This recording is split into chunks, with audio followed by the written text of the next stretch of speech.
In today's video, I'm going to teach you how to connect Brevo to n8n.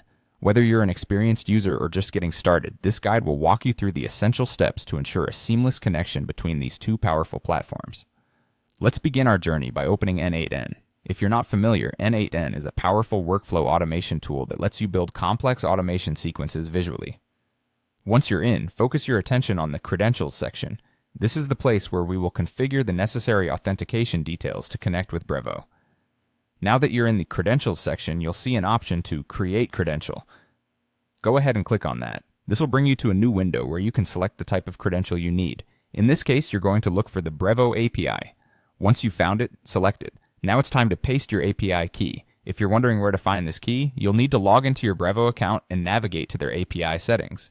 The API key is essentially your access pass, enabling n8n to communicate with Brevo securely.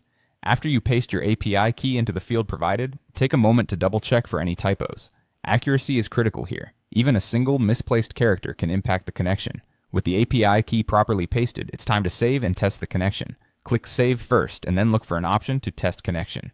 This simple test will confirm whether the credentials you've entered can successfully link n8n and Brevo. If the test is successful, congratulations, you've successfully connected Brevo to n8n. If the test fails, don't worry. Retrace your steps and double check that your API key was entered correctly and that you selected the right credential type. For those of you who might discover that your n8n version does not include a Brevo node, there's no need to panic. You can use the HTTP request node as an alternative.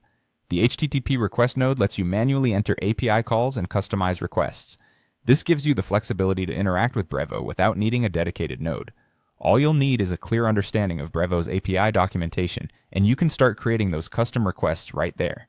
By following these steps, you'll be well equipped to integrate Brevo with n8n and start automating your workflows effortlessly. As always, feel free to leave any questions or comments below. Thanks for watching, and I hope this guide helped you on your automation journey.